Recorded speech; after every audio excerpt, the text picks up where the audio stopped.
26-27 दोनों के एक साथ जो चल रहा है उसमें 26वें के टिप्पण यद्यपि इत्यादि से, यद्यपि प्रतिक्षण चंचलानि अस्थिराणि पत्राणि इव जीवापि जायन्ते म्रियन्ते च।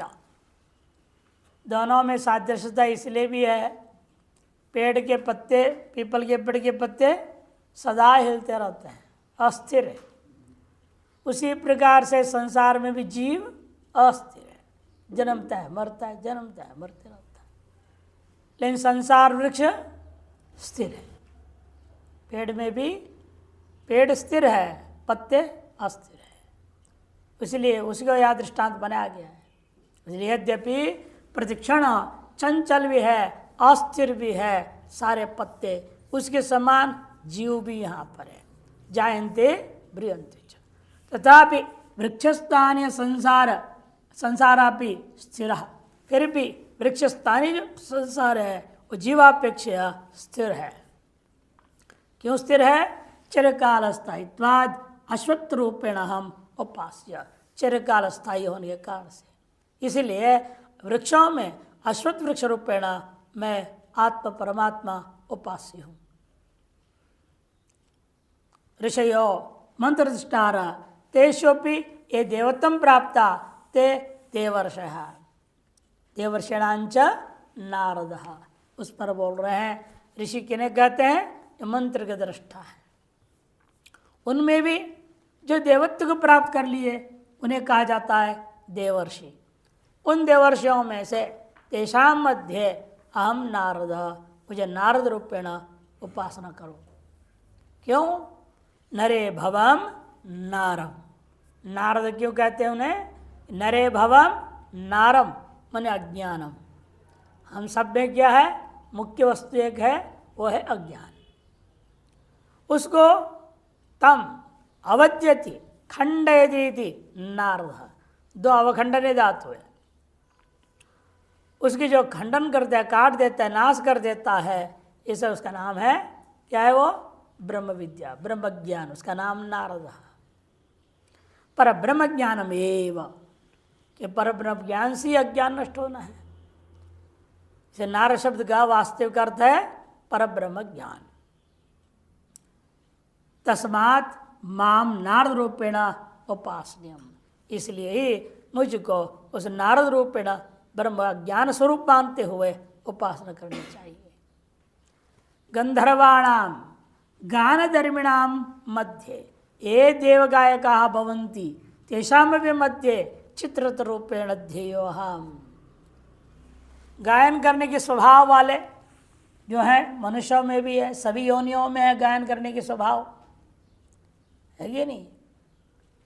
गानधर्मिण जितने भी हैं उनमें से गानधर्मिणा मध्य ये देव गायका, देवताओं के लिए विशेष से गायन करते हैं, उन्हें कहा जाता है गंधर्वाः। तेषां मध्य उनमें भी चित्ररथ नाम का जो राजा है उनका, वो ध्येयो हम तद्रूपेण, मेरे को ध्यान करना, चित्ररथ रूप से मेरा ध्यान कर लो। क्यों?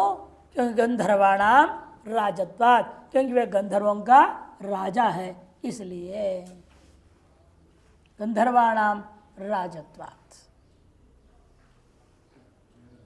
जन्मनैव विना प्रयत्नम जन्मांतरीय साधन वशात धर्म ज्ञान वैराग्य ऐश्वर्यादि अतिशय युक्तानाम अधिगत परमार्थानाम सिद्धानाम। सिद्धों में मैं कपिल मुनि हूँ। सिद्ध कौन किन्हें कहा जाता है? सिद्ध कतब देखो, जो जन्मांतरीय पुण्य के वजह से अतिशय साधना किए हुए हैं पूर्व जन्म में, जन्मांतरीय साधना के वजह से धर्म ज्ञान वैराग्य और ऐश्वर्य ये पूर्ण रूपेण जन्मत ही जिसके अंदर हो गया, उन्हें कहा जाता है जात वेद। नाम अग्नि का भी एक विशेषण दिया था कि अनुपनिषद में, जात वेद। उत्पन्न हुए हर वस्तु का सम्यक ज्ञान जिसके, उसको कहते हैं जात वेद। तो सिद्धा नाम उन्हें कहते हैं हम सिद्ध, जिनको परमार्थ तत्व का सम्यक ज्ञान है। परमार्थ तत्व ज्ञानानाम उन्हें कहा जाता है सिद्ध।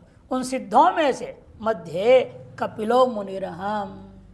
कपिला नाम क्यों दिया गया? ऐसे ज्ञानवान पुरुष को सीधे ही ब्रह्मविद कह देते। कहते कम मने सुखम पाति च अनेन लियते च अस्मिन् जगत इति कपिला। जो कम मने सुख है, आत्मरूप सुख है, आनंद है, उस सुख को जो पाती उसी को रक्षा करता है। मने स्वस्वरूप में ही प्रतिष्ठित रहना ही उसकी रक्षा है, और उसकी उपेक्षा वही है जो हम संसार में भटक जाए। संसार की ओर जाना उसके उस सुख का, सर्व सुख का उपेक्षा है, और सर्व सुख की रक्षा वही। जिस धर्म और रक्षति रक्षिता का मतलब क्या होता है? कोई डंडा लगे धर्म के सामने खड़े होंगे क्या? धर्म कोई ऐसी चीज़ है जब खड़ा हो कहीं और उसके साथ तुम बॉडीगार्ड बन जाओ, रक्षा करो? ऐसा नहीं होता है ना। धर्म का अनुष्ठान करना ही धर्म की रक्षा करना, एवं स्वर्ग में प्रतिष्ठित रहना ही स्वर्ग की रक्षा करना। इसे कम पाती, कम मने सुखम पाती, अनेन इति कप बनेगा पहले। हाँ, फिर तस्मिन्नेव लियते च अस्मिन्नेव जगत, और जिस संपूर्ण जगत प्रलय काल विलीन हो जाता है, ऐसे तत्व का नाम ही कपिल है। उन्हें साक्षात ब्रह्म का नाम कपिल हो गया। सच सौ मुनिश्च, ऐसा होता हुआ वह साक्षात धर्म ज्ञान वैराग्य से संपन्न परमार्थ ज्ञान से युक्त होने से उन्हें मुनि कहा जाता है। मननाथ मुनि ही अतः कपिल मुनि रूपेण अहम सिद्धान मध्य ध्येयोस्मि। इसलिए सकल सिद्धों में से कपिल मुनि रूपेण ही मैं उपास्य हूँ, ध्येय हूँ, ऐसा निश्चय करो। फिर आगे क्यों कहा? मुनि नाप्य हम व्यास वक्ष्यति अतः मुनि सिद्धयोर भेद बोध्या। मुनि नाम अपि अहम व्यास कह दिया, अर्थात मुनि और सिद्ध में भेद मानना होगा। मुनि वह है केवल मनन करता है, सिद्ध वह है जो जन्म से ही धर्म ज्ञान ऐश्वर्य सब कुछ प्राप्त है, परमार्थ तत्व निष्ठा बना हुआ है, वो होता है, उसको कहते हैं सिद्ध। सिद्ध और मुनि में यही अंतर ध्यान में रखना है। यहाँ आगे और स्पष्ट करेंगे 37वें श्लोक में। 27वें श्लोक की व्याख्या करते उत्तम ही उच्च ही उच्च ही श्रवसमश्वानाम। उसका उच्च ही मने उत्तम श्रेष्ठो वा। जो उत्तम वस्तु है, जो श्रेष्ठ वस्तु है, उसको उच्च ही शब्द से कहा गया। क्या उत्तम है, क्या श्रेष्ठ है उसमें? श्रवः मन कीर्तिर यस्य, जिसकी कीर्ति सर्वश्रेष्ठ है, सर्वोत्तम है, अत्यंत विशुद्ध कीर्ति है, यस्य स उसे कहा जाता है उच्च श्रवः। अहम वह मैं हूँ। किनमें? अश्वानाम। जो दुनिया में अनेकों प्रकार के घोड़े हैं, उन घोड़ों में से धरती पर सैंधव घोड़ा, सिंधु देश का घोड़े को श्रेष्ठ मानते हैं, है ना। सैंधवम माने पर इसलिए विचार होता है, सिंधु देश का घोड़े विशेष होते हैं धरती पर। उसी प्रकार तीनों लोकों में विचार करके देखते हैं, जो समुद्र मंथन काल में जब प्रकट हुआ था, विशेष रूप में उत्पन्न हुआ था, उसको उच्च श्रवण नाम का घोड़ा वह सर्वश्रेष्ठ सर्वोत्तम है। अतएव उसको मेरे रूपेण उपासना करो कर दिया। अश्वाना मध्य क्यों? अमृतार्थ समुद्र मंथन काले समुत्पन्नत्वात्, अमृत के प्राप्ति हेतु समुद्र मंथन काल में वह उत्पन्न हुआ होने से अमृतोद्भवम ये कहा। अश्वस्य वैशिष्ट्य बोधनार्थम विशेषणम अमृतोद्भवमिति। अश्व के ही वैशिष्ट्यता को बताने के लिए यह विशेषण दिया अमृतोद्भवम। लेकिन वह विशेषण केवल अश्व की वैशिष्ट्यता के लिए नहीं, हाथियों की वैशिष्ट्यता के लिए भी है। अतएव देहली दीपन्यायेन इदम विशेषणम ऐरावत शब्देनाप्यन्वेति। देहली दीपन्याय से इस विशेषण को ऐरावत शब्द के साथ में भी जोड़ लेना है तृतीय पाद में।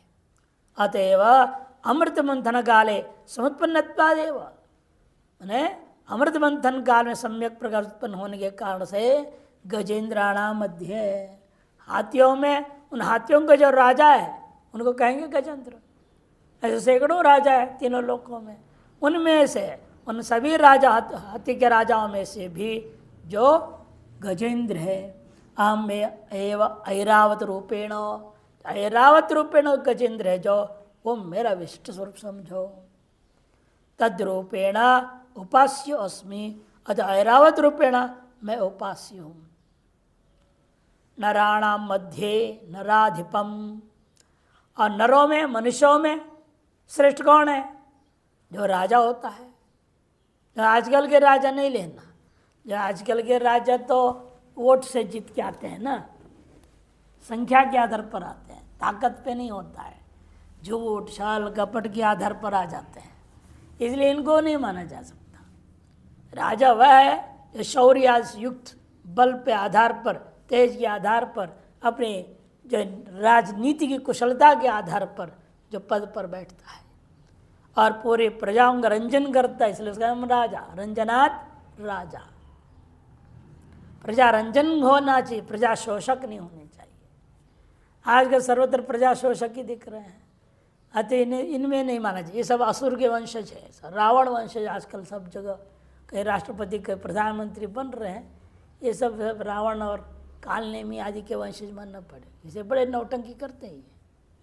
कालनेमी तो नौटंकी किया था ना, बड़ा भगत बन के आया था राम के सामने, हनुमान जी के सामने में राम भक्ति करते आ रहा था, हाथ में सबले बजाते हुए श्री राम जय राम गाते हुए। अब हनुमान जी पहचान लिए तो वहाँ ढोंगी है, इधर राक्षस है। अब इनको कोई पहचान नहीं रहे ना, ये भी सब कालनेमी के वंशज हैं। अब ये तो क्या है, इन लोगों यही तो कहना पड़ेगा। लेकिन खैर जैसे भी है, इसे इनको हम भगवान के अंश नहीं मान सकते। नहीं तो भगवान के विशिष्ट जो 8 रूप हैं, देवता लोग इंद्र आदि, उनके अंश माना गया है राजा में। मनुस्मृति आदि वर्णन करते हैं। इसे नरों में जो राजा होता है वास्तव में शौर्य बल ज्ञान आदि के आधार पर जब बने हुए हैं, ऐसे राजा को ही मेरा विशिष्ट स्वरूप मानो, ये कहा। नराधिपम राजा न माम विद्धि, अतिशय बलादि मतपात, अतिशय बल, अतिशय ज्ञान, अतिशय कुशलता तेज आदि से युक्त होने के कारण से। अगले श्लोक में भी कोई अवतरणिका नहीं दे रहे हैं। आयुधानामहं वज्रम धेनूनामस्मि कामधुक् प्रजनश्चास्मि कंदर्पः सर्पाणामस्मि वासुकिः। आयुधानामहं वज्रम धेनूनामस्मि कामधुक् प्रजनश्चास्मि कंदर्पः सर्पाणामस्मि वासुकिः।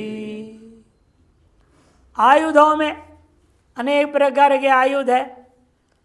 आजकल तो अनेक प्रकार फाइटर प्लेन होते हैं, पता नहीं क्या क्या टैंक टूंक बोलते हैं, नहीं ये सब आयुध है हमारे पास। AK-47 राइफल, पता नहीं क्या क्या राइफलों का भी नाम रख दिए हैं। पहले अनेक प्रकार के अन्य प्रकार के अस्त्र शस्त्र होते थे, लेकिन आज भी भगवान के विचित्र प्रकार के अनेकों अस्त्र शस्त्र हैं जिनको भगवान बीच से प्रयोग करते रहते हैं। अभी फिलहाल एक हफ्ता पहले प्रयोग किया भगवान ने, जबरदस्त भूकंप, उनका बड़ा अस्त्र है, सब खत्म हो, एक साथ हजारों को खत्म कर देते। तुम ठाए ठाए करते रहो, कितने मारोगे? युद्ध हुआ, इतने बम गिरे, आता था ना, सुना समाचार में, इतने बम गिराया गया, मरे कितने? 2-3। मैंने कहा कि इतने बम बर्बाद किया। फिर भगवान तो एक बार हिलाते हैं, हजारों इकट्ठे ले जाते छुट्टी। उनकी अस्त्र शस्त्र की कल्पना कौन कर सकता है? जब वज्र गिरता है, जब बादल फटते हैं, गांव के गांव उजाड़ देते हैं, खत्म। उनके अस्त्र शस्त्र आज भी दिव्य है और अकल्पनीय है। कब आए कोई कल्पना कर सकता है? अभी से चिल्ला रहे सुनामी आ सकता है, आ सकता है, आ सकता है, कोई नया वायरस भी आ सकता है, आ सकता है, डराते रहते हैं। लेकिन जब आता है तब पता ही नहीं चलता कब आया कब गया, सब साफ करके चल देता है। ऐसे उनके अस्त्रों में, परमात्मा के अस्त्रों में से विशिष्ट अस्त्र कौन है? वज्र है, वह मेरा स्वरूप है। आयुधानाम अहम वज्राम। और धेनुओं में सभी की सब प्रकार की कामनाओं को पूरी करने वाली होने से कामधेनु, कामधुक मैंने कामधेनु गाय, वह धेनुओं में मेरा विशिष्ट स्वरूप है। और प्रजनश्चास्मि कंदर्प, जन्म देने वाले चाहे चिड़िया है, चाहे पशु है, पक्षी है, पेड़ पौधा जो भी है, उनमें जन्म देने के सामर्थ्य एकमात्र कामदेव है। कंदर्प, कामना के वजह से संबंध होते हैं, चाहे पशु पक्षी सब में बिना कामोद्वेग का संबंध नहीं होता और उत्पत्ति नहीं होती है। और कई बार कामोद्वेग के साथ संबंध करने पर भी उत्पत्ति नहीं होती। संतान विहीन अनेकों लाखों करोड़ों परिवार हैं, चाहते नहीं होता है, इधर उधर भागते रहते, फिर डॉक्टरों के पास जाएंगे, जांच करेंगे किसमें क्या कमी है, नहीं तो लड़ाई होती रहती, तुम न पूछ सके तू बांझे, आपस में लड़ते रहते हैं। तो ये असली बात है कि उनके अंदर कामदेव प्रसन्न नहीं है। कामदेव की उनको उपासना करनी पड़ेगी। तो कामदेव की कृपा हो जाए, सम्यक कामोद्रेक होगा, अपने आप सब सही हो जाएगा। प्रजनश्चास्मि कंदर्प, प्रजनन माने क्रिया या प्रजननम, प्रजनयिता इत्यर्थ, उनमें कंदर्प रूप कामदेव रूप मेरा विशिष्ट स्वरूप है, तद्रूपेण मेरी उपासना करना चाहिए। सर्पाणामस्मि वासुकी, सर्प और नाग दो भिन्न चीजें होती हैं, दोनों का लक्षण टिप्पणी विस्तार पर लूंगा। सर्पों में जो सर्प भेद अनेक प्रजातियां सर्प में भी है, उनमें से वासुकी नाम का जो सर्पों का राजा है वह मेरा विशिष्ट स्वरूप करके उपासना करना चाहिए। भाष्य, आयुधानाम अहम वज्रम, आयुधों में मेरा स्वरूप क्या है? वज्र है। क्यों? क्यों? उसकी विशेषता क्या है? दधीचि अस्ति संभवम, दधीचि नामक महर्षि हुए, उन्होंने अपने संपूर्ण शरीर को ही उसका निर्माण करने में दे दिया, अपने सारे हड्डियों को दे दिया। उतना महान लोक कल्याण के लिए स्वयं को अर्पण करने वाला दधीचि के समान कोई दूसरा नहीं हो सकता। त्वष्टा नाम का ब्राह्मण वंश पैदा महान राक्षस था। उस राक्षस को वध करने के लिए इंद्र के पास जितने अस्त्र से सब विफल हो गए। तब प्रार्थना किए, तब दधीचि महर्षि की विचार हुआ कैसे हो सकता है। तब पता चला जो महान तपस्वी कोई ब्राह्मण है, उसकी हड्डियां मिल जाए और उसकी हड्डियों से यदि अस्त्र बनाए जाए, वो अस्त्र से मर सकता और कोई रास्ता नहीं। तब महान तपस्वी तत्कालीन जो थे उस समय के, दधीचि महर्षि से निवेदन किया लोगों ने। उन्होंने कहा ठीक है ले लो। और वे कैसे लेंगे? इतना आसानी से नहीं ले पाएंगे। तो इंद्र को क्या बनना पड़ा? एक पक्षी के आगे चला गया, पक्षी के रूप में गया। इस पक्षी के वजन के बराबर हमको चाहिए, क्यों ज़्यादा नहीं चाहिए। और पक्षी इतना वजन होते गया पूरा हड्डी निकाल कर रख दे, तब भी वो नीचे ही था। तो समझ गए दधीचि महर्षि, कोई बात नहीं, तुम भले छल कपट करो, मैं तो लोग को धार करने के लिए, असुरों को मारने के लिए आवश्यक है, मैं अपने आप को अर्पण कर देता हूँ। जब अंत में जो हृदय की चर्च की हड्डी उन्होंने अर्पण कर दिया, तब तराजू बराबर हो गया। ऐसे पुराणों में वर्णन है। इसलिए महान त्याग से बना हुआ विशिष्ट अस्त्र है। विश्वकर्मा को बुलाया गया, अब इन हड्डियों से ऐसे एक अस्त्र बनाइए जिससे कि उस त्वष्टा को मारा जा सके। तब विश्वकर्मा ने वज्र नाम का उन हड्डियों से बनाया इस अस्त्र विशेष को। अतएव इस आयुधों में वज्र में विशिष्ट रूप से करके समझना चाहिए। माम विद्धि धेनु नाम दोग्ध्री नाम अस्मिक कामधुक, वशिष्ट सर्व कामा नाम दोग्ध्री सामान्य व कामधुक। धेनुओं में मैंने दूध देने वाली गायों में मैं विशेष तौर पर कामधेनु। क्यों? वो केवल दूध ही नहीं देती, बल्कि सभी के सकल कामनाओं को भी पूरी कर देती है। यथा वशिष्ठ के सकल कामनाओं को उसने पूरी करी थी। दोग्ध्री सामान्य वा अथवा सामान्य लोग भी कामधेनु का चित्र रख लें और उसकी पूजा अर्चना करें और प्रार्थना जो करे उनको मिल जाएगा। आज भी कामधेनु का चित्र कई घरों में रखते हैं और उसको रोज धूप बत्ती करते हैं ताकि धन दौलत मिले। कोई कुछ मांग रहा है, कुछ मांग रहा है, जो मांग रहा है वो मिल जाता है। और प्रजन मैंने प्रजनयितास्मि, मैं प्रजनयिता हूं। केन रूपेण, सभी के अंदर कंदर्प मैंने कामना रूप में व्याप्त हो जाता हूं, काम। और सर्पाणाम मैंने सर्व भेदानाम अस्मि वासुकी सर्पराजा, सर्प भेदों में मैं वासुकी नाम का सर्पों का राजा, वह मेरा विशिष्ट स्वरूप है। तद्रूपेण मेरी उपासना करो। शंकराचार्य के बहुत कम बोलते कामधुक मैंने कामधेनु गाय, प्रजनयिता कंदर्प कामोहम इत्यर्थ। आयुधाना मध्य हम वज्र रूपेण उपास्योस्मि, आयुधों के मध्य में मैं वज्र रूपेण उपास्य। नवरात्र में षष्ठी का दिन लोग करते हैं आयुध पूजा, शारदीय नवरात्र विशेष तौर पर होता है। इस नवरात्र में नहीं करते, चैत्री नवरात्र में। शारदीय नवरात्र में षष्ठी को आयुध पूजा होती है। और आजकल लोगों के पास आयुध क्या है, इसलिए अपने कार वार स्कूटी मोटरसाइकिल साइकिल इसी की पूजा कर देते हैं। यही हमारा अस्त्र शस्त्र घूमने फिरने का और लक्ष्य को पाने का है। और अन्य जो कारीगर होते हैं कर्मचारी, वो लोग अपना अपना मिस्त्री, वो लोग लकड़ी वाले हो, लोहे लोहार हो, सब अपने अपनी चीज़ रख के उसकी पूजा करते हैं। वही उनके अस्त्र शस्त्र है। तो आयुध पूजा कहा जाता है इसलिए। लेकिन फिर भी वज्र को तुम इतना श्रेष्ठता क्यों दे रहे हो? करे कथम वज्र मध्य प्रविश्यासौ संस्थितो भगवान हरि। जब विश्वकर्मा ने वज्र का निर्माण किया, भगवान से प्रार्थना किया, भगवान इसको सफल करने के लिए इसमें प्रवेश आपको ही करना पड़ेगा। आप इसे प्रविष्ट नहीं होंगे अपने अंश के द्वारा, तब तक ये सफल नहीं हो सकता।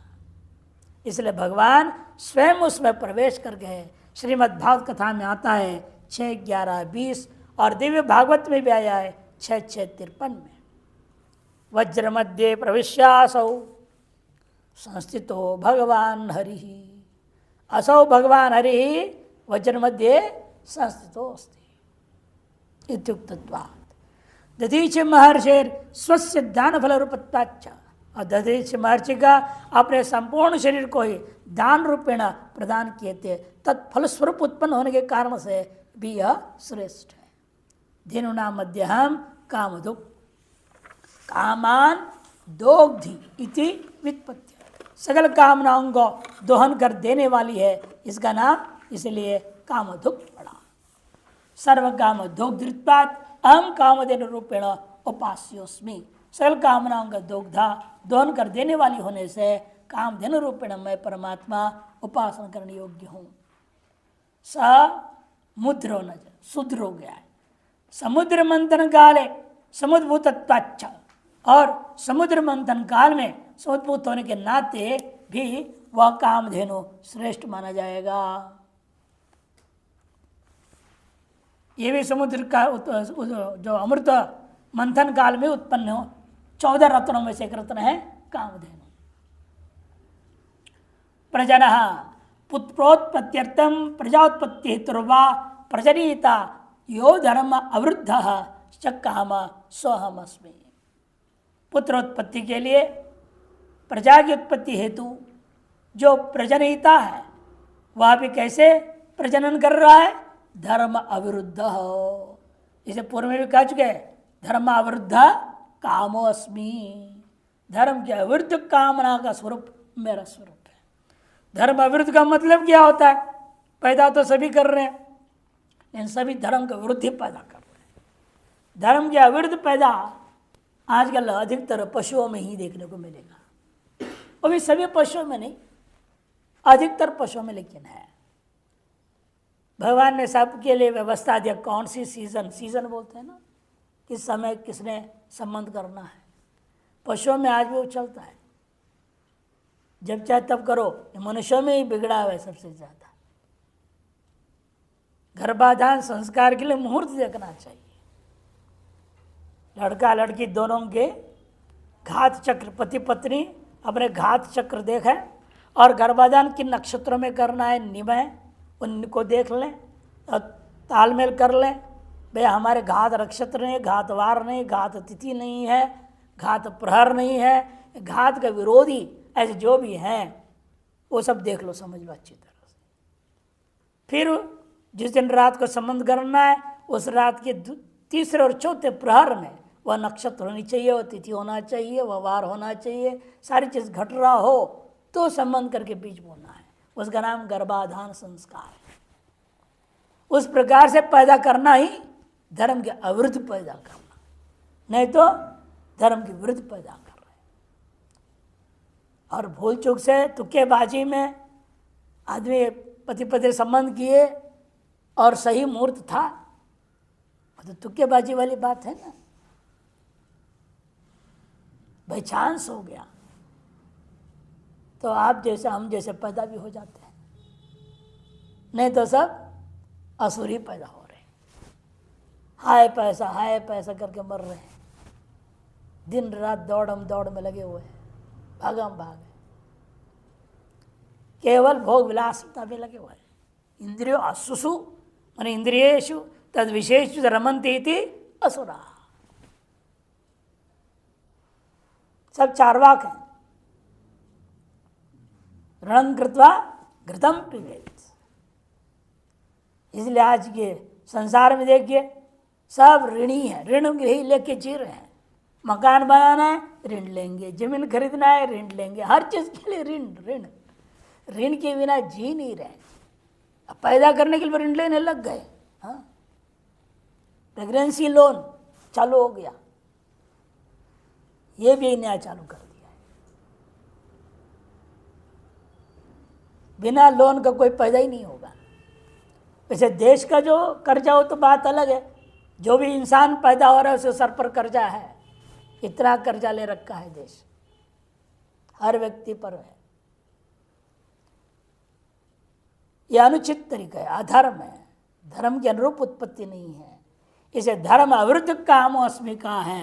तार्श काम रूपी देव स्वरूप मेरा विशिष्ट स्वरूप होने से तदरूपेण मेरी उपासना करो, ये भगवान कहते हैं। धर्म अविरुद्धश्च काम स्वहम अस्मि।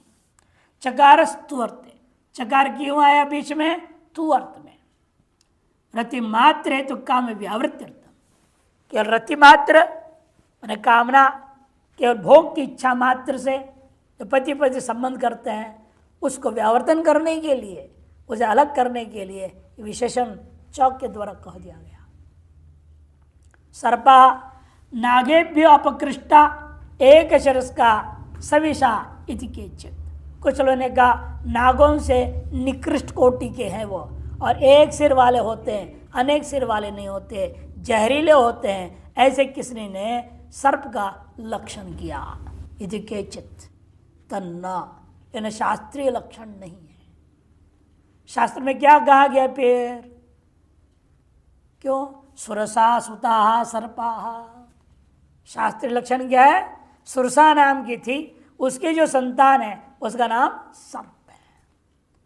कद्रु सुताश्च, और कद्रु नाम की थी, उसकी जो संतान हुए वे नागाहा इति विवेक्तव्यम। अथवा श्वेतांगा नागा अन्य सर्पा, सफेद शरीर प्रधान है, पूरे शरीर में सफेद पंच प्रधान है, वो नाग कहे जाते हैं, और से भिन्न रंग बिरंग वाले जो हैं वो सर्प कहा जाता है। अथवा एक और जो विभाजन है नाग और सर्प के बीच में शास्त्रों में, महितले सर्पा पाताले तु नागा।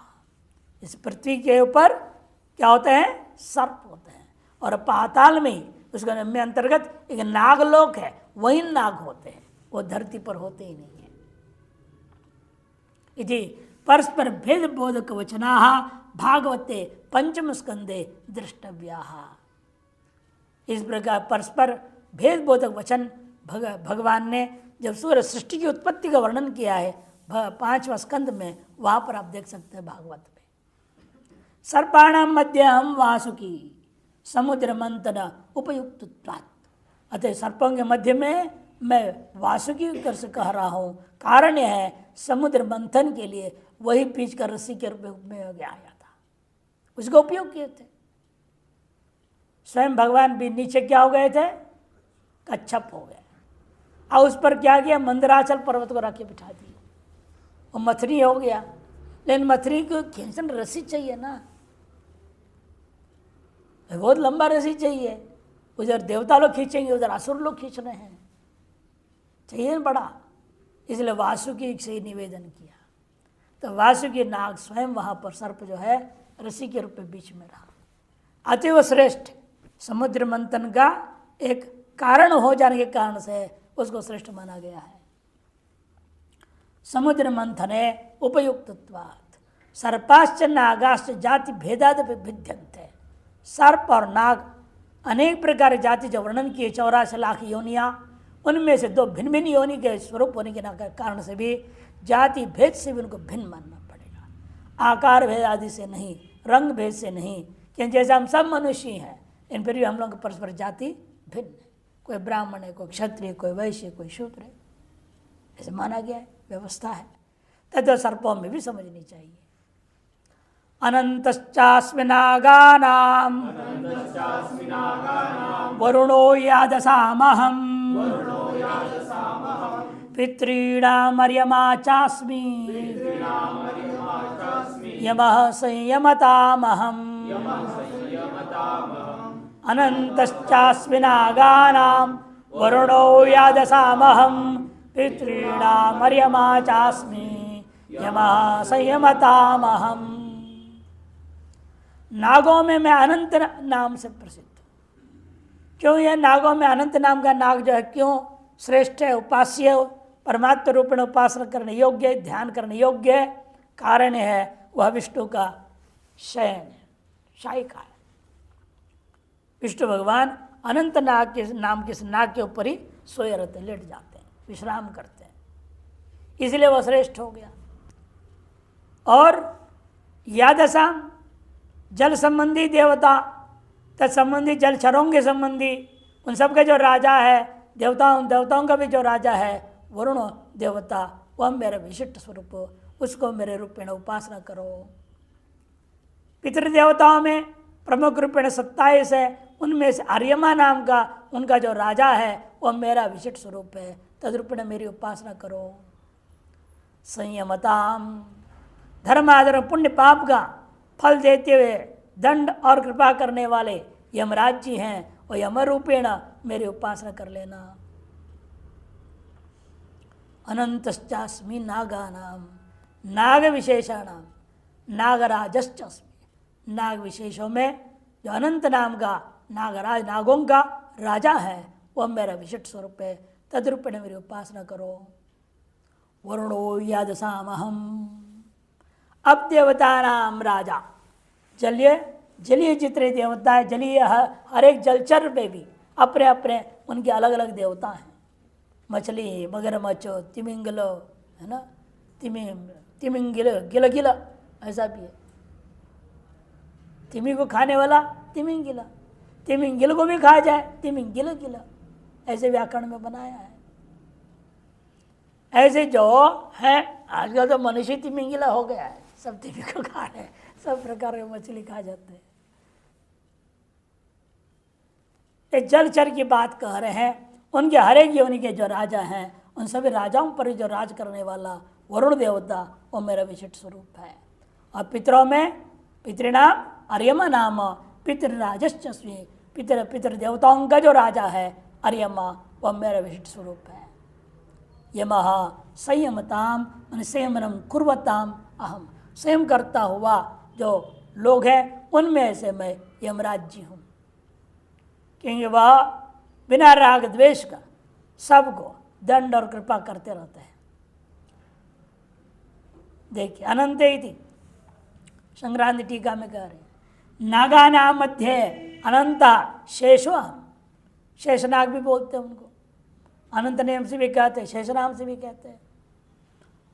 यादसाम मैंने जल देवता नाम मध्य, जल देवताओं के मध्य में वरुणो अहम।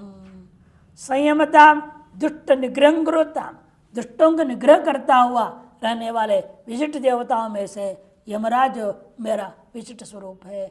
मध्य यमो अहमिति। टिप्पण। पूर्वोक्त भेद वर्णन अनुसारेण नागानां निर्विषाणाम मध्य।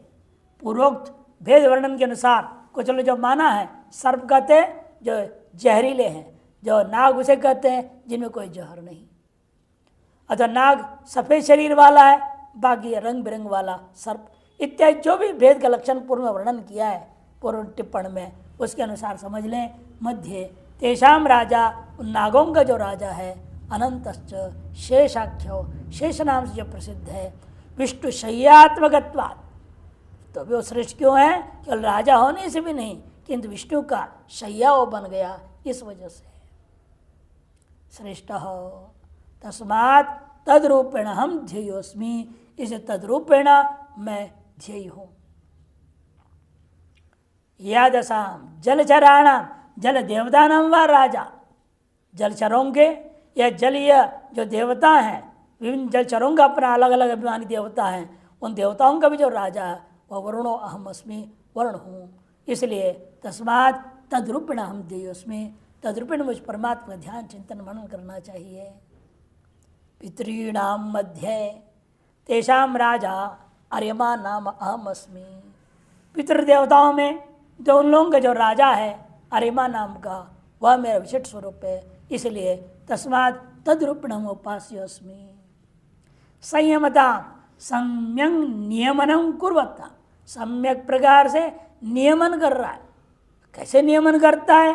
अर्थात धर्म अधर्म फलदानेन अनुग्रह निग्रह व कुर्वता। धर्म फल देता है तो अनुग्रह करता है, अधर्म का फल दे रहा है तो निग्रह करता है। इसलिए अनुग्रह और निग्रह करते हुए रहने वाले लोगों में से मध्य यमो यमराजो अहम अस्मि, यमराज मेरा विशिष्ट स्वरूप समझो। तस्मात् तद्रूपेण हम ध्येयोस्मि, तद्रूपेण मैं ध्यान करने योग्य हूँ, ऐसे निश्चय कर लें।